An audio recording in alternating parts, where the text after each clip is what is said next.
Welcome to the Debunkers Podcast. If you've been following the financial news lately, you absolutely can't have missed it. A prominent former president publicly urging the central bank to slash interest rates while the central bank stands firm, insisting it needs more data. Yeah, it's pretty striking, isn't it? It's a classic political economic standoff playing out in real time. Exactly, and it brings up a really critical foundational question. Just how independent should a central bank really be from political influence? It's a tension as old as central banking itself, really.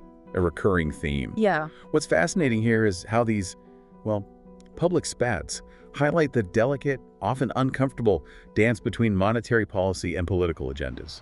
That's a critical point. So to really unpack this, today we're diving deep into the intricate world of central bank independence, or CBI. We'll explore why this autonomy is considered absolutely vital for a stable economy, how it plays out in practice, and crucially, the historical and current pressures it faces from political figures. Right. Our mission is to help you understand the core arguments for and against this independence, and what this high-stakes dance of power and policy truly means for your economic well-being. And for the U.S., the Federal Reserve has this crucial dual mandate, fostering maximum employment and stable prices. And achieving that mandate, that's where the challenges really start to shine, as we'll see. Precisely. Understanding how the Fed operates is key to appreciating why this independence is so hotly debated and why its decisions ripple throughout the economy. Absolutely. So let's start with the bedrock. What is central bank independence, and why is it so valued? When we hear about the Federal Reserve adjusting interest rates, what does that actually mean for us, the everyday person? Good question. It primarily refers to the federal funds rate. Okay. This is the target interest rate range set by the Federal Open Market Committee, the FOMC. And essentially, it's the rate at which banks lend their reserve balances to each other overnight. Okay. So bank-to-bank lending. Exactly. Think of it as the foundational rate for the entire U.S. monetary system. It's the lowest interest rate in the economy. And all other rates, from the mortgage rate on your home to the interest on your credit card debt, even the rates businesses pay for loans to expand, are influenced by it. Right. So it sets the baseline. That's right. This federal funds rate is a cornerstone. When the Fed wants to give the economy a boost, say, to spur economic growth, encourage investment, or prevent unemployment from rising, they'll typically lower this rate. It makes borrowing cheaper, encourages spending and hiring. Makes sense. Conversely, if the economy's starting to look a little too lively, or inflation is becoming a problem, meaning your dollar buys less and less, they raise the rate to cool things down. Put the brakes on a bit. Yeah, makes borrowing more expensive, which encourages saving and slows down economic activity, ultimately combating inflation. It's an incredibly powerful lever, impacting everyone from large corporations to individual consumers. It truly is. Now, the concept of central bank independence, which grants them this power over the money supply, really gained significant traction in the 1980s.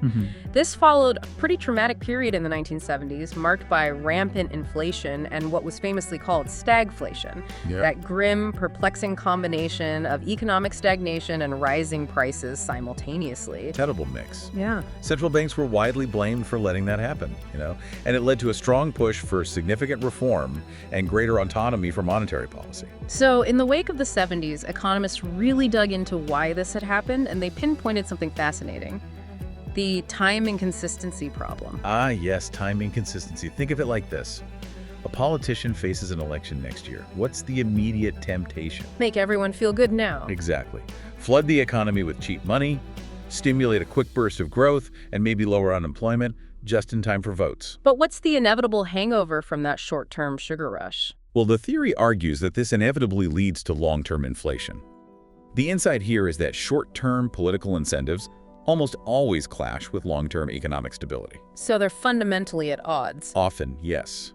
An independent central bank was seen as a crucial way to insulate monetary policy from such short-sighted political opportunism. Its core objective is to maintain price stability and financial stability, thereby building hard-won credibility in the market. And that credibility is everything, isn't it? If people believe the central bank is serious about controlling inflation, their expectations help keep it in check. Precisely. Historically, this autonomy has been strongly associated with lower inflation rates and greater financial stability, particularly in emerging market countries, where political interference can be even more pronounced. Without that credibility, any promise of future stability is simply hollow. This brings us squarely to the present day and the ongoing political tug-of-war. The current situation, with political figures pushing for specific interest rate actions, isn't entirely new. Not by a long shot. Oh no, not at all. The Federal Reserve has a pretty long, storied history of facing political pressure. Like when? Indeed. You could look back to President Truman in 1951, for instance. He pushed the Fed to keep interest rates artificially low to manage the massive post-war national debt. Right, to make the debt cheaper. Exactly. Yeah. But this generated significant inflation and eventually led to a showdown, culminating in the Treasury-Fed Accord. That accord formally established the Fed's operational independence from the Treasury in setting monetary policy. It was a foundational moment. A real line in the sand. Or consider President Johnson in 1965. Ah, the ranch incident. Yeah, reportedly called Fed officials to his Texas ranch to criticize their monetary policy after they dared to raise rates, seeing it as a direct challenge to his spending programs. He made his displeasure very clear. He certainly did. And perhaps most famously, President Nixon reportedly pressured Chairman Arthur Burns in the early 1970s. Right, leading up to his reelection. This contributed to an expansionary monetary policy that, alongside wage and price controls, temporarily suppressed inflation. The consequence: it contributed significantly to the later stagflation crisis that we just talked about. The very thing independence was meant to prevent later on. Exactly. The Fed then had to painstakingly fight that inflation in the 80s, suffering a significant loss of credibility in the process. History, as they say, often rhymes, and the lessons from these episodes are critical to understanding today's debates. And speaking of rhymes, fast forward to today and we see familiar dynamics playing out. The former president has publicly and repeatedly criticized Federal Reserve Chairman Jerome Powell, his own appointee, for not lowering interest rates quickly enough. And these weren't subtle nudges, were they? The former president's public remarks have included calls for immediate cuts and even suggesting that Congress should work this very dumb, hard-headed person over, citing Chairman Powell's incompetence. Strong words. And the publicly stated motivation. It was framed as needing to save the U.S. government money on interest payments associated with the national debt, arguing that lower rates would reduce the burden of servicing that debt. So it's presented as being about the budget, not just the broader economy. That adds another layer to the pressure. It does. Chairman Powell, for his part, has consistently emphasized the Fed's independence, stating publicly that their job is solely to keep inflation under control and deal with the economic impact of policies like tariffs, not to comment on or endorse political agendas. He calls it a distraction. Yeah, affirming that the Fed always does what we think is the right thing to do. But this tension is also compounded by internal divisions within the Fed itself. Some officials, including certain Trump appointees, have hinted at earlier rate cuts, while others remain cautious, citing concerns about persistent inflation from, global supply chain issues or tariffs. It's a truly high-stakes environment. It certainly seems that way. But the Fed isn't completely defenseless against this pressure, right? There's some legal structure. Yes. Thankfully, it provides a crucial barrier. The Fed has a bit of a legal shield. The Supreme Court has historically upheld the Federal Reserve's unique quasi-private entity status. Quasi-private, how does that work? Well, it means it's structured differently from a typical government agency. This structure makes it difficult for a president to simply remove governors for mere policy disagreements. This legal framework, essentially a statutory protection, is a key component of the Fed's perceived independence. It prevents politicians from just firing someone they disagree with on economic policy. So it's not just a gentleman's agreement, there's actual legal backing to this independence.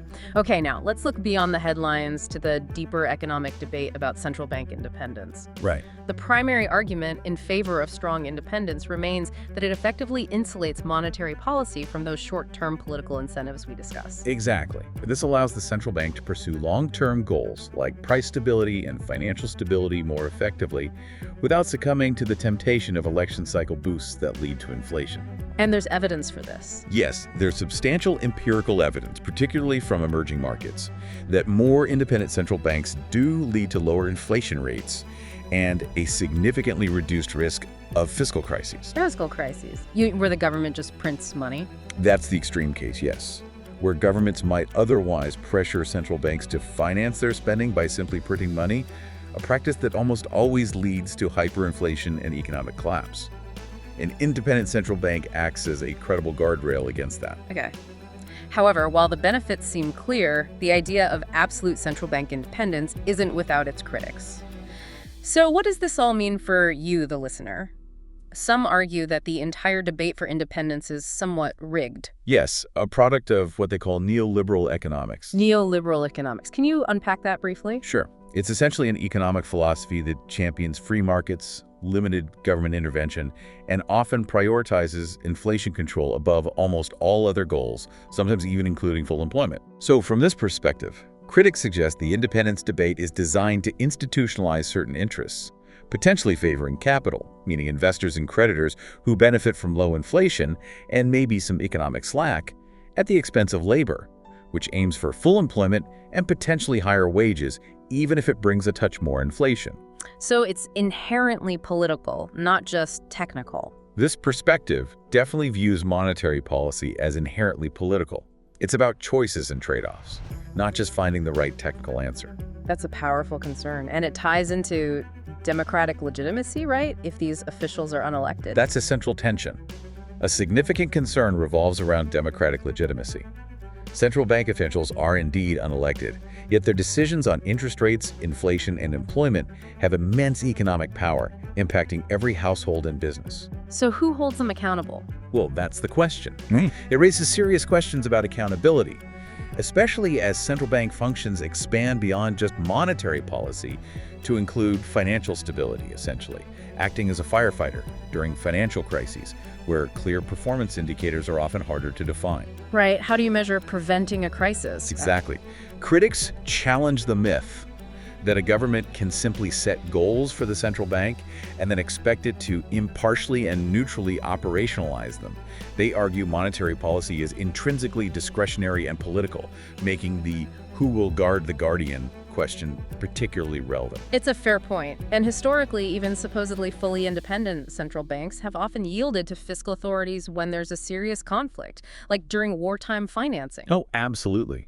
During dire national emergencies, the central bank's independence sometimes takes a backseat to the government's need to fund large-scale efforts.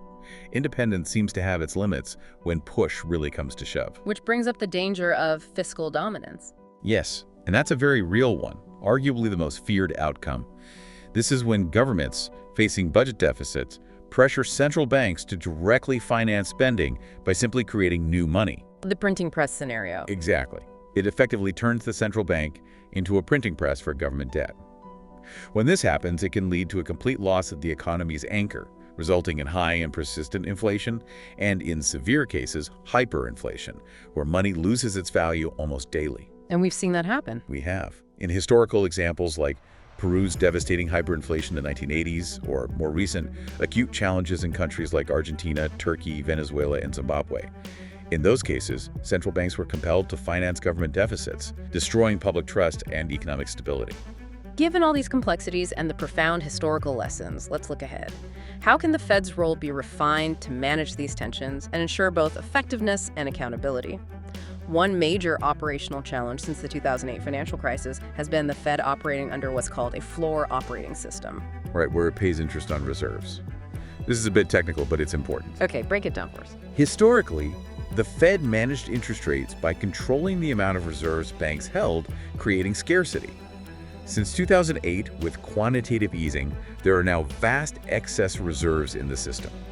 The floor operating system essentially means banks earn interest on all their excess reserves held at the Fed. And the problem with that is?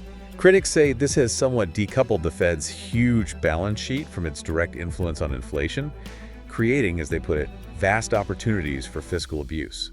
What does that fiscal abuse actually look like? How does that work? Well, imagine if the government could effectively fund major spending initiatives, think massive infrastructure projects, or even large-scale asset purchases, quantitative easing, without the immediate inflationary consequences that would usually act as a natural brake. Because the money just sits as reserves at the Fed. Largely, yes.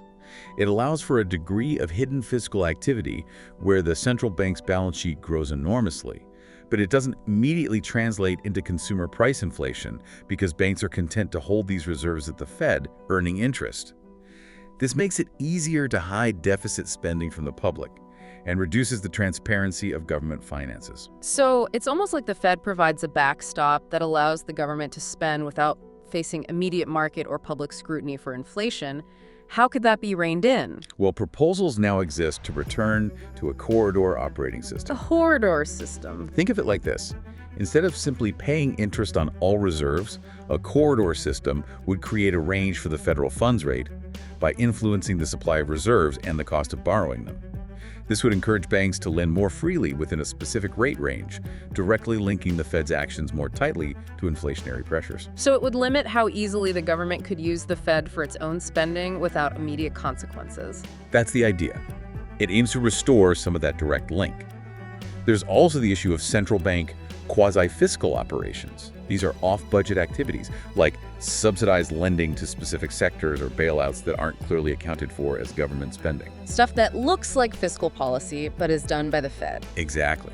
Some argue these distort national priorities and obscure true government deficits, again, hiding the real costs from the public eye. That makes perfect sense. Transparency seems to be a key theme here. So, if we want better governance and more accountability for this incredibly powerful institution, what are some of the more structural proposals on the table? Well, to safeguard independence and accountability, some experts propose new governance structures. One idea is a dedicated financial market intervention authority. A separate body. Yes, a third entity, distinct from pure monetary or fiscal policy. It would be owned by the Treasury, have strict oversight, pre-authorized capital, and clear reporting standards for managing crisis interventions with fiscal implications. So like a separate body just for bailouts and crisis stuff, making it clear who's taking the financial risk. Precisely.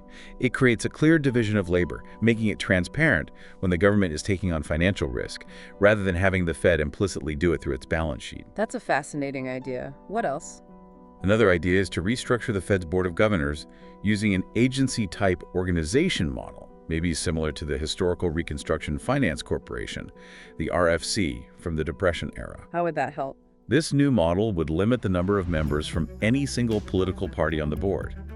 The goal is ensuring bipartisan representation and potentially insulating decision-making from short-term political cycles, promoting a more balanced long-term approach. Interesting. And finally, a crucial element for maintaining this independence seems to be on the fiscal side itself.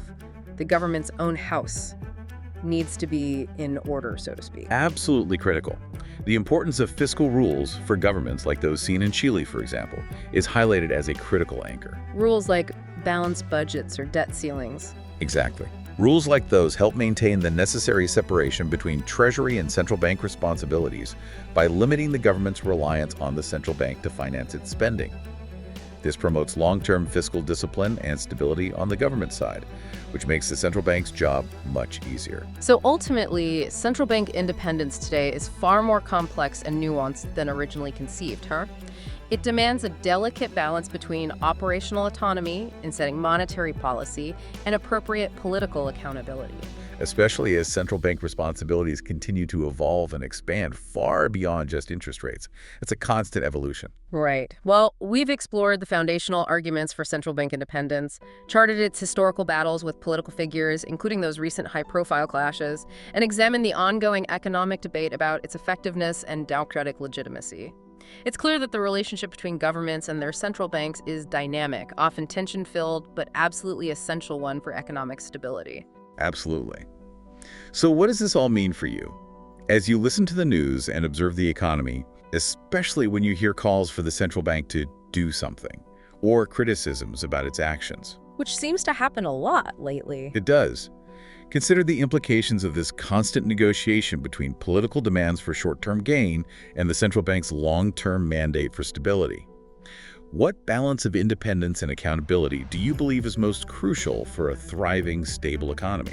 And how might political pressures, even indirect ones, continue to shape the financial landscape and your own economic well-being in the years to come? Something to think about. But sadly, it seems we've run out of time for today. Thank you so much for listening and for being such an engaged part of our podcast. We always value your participation. Until our next deep dive together. Goodbye for now, and we'll see you next time.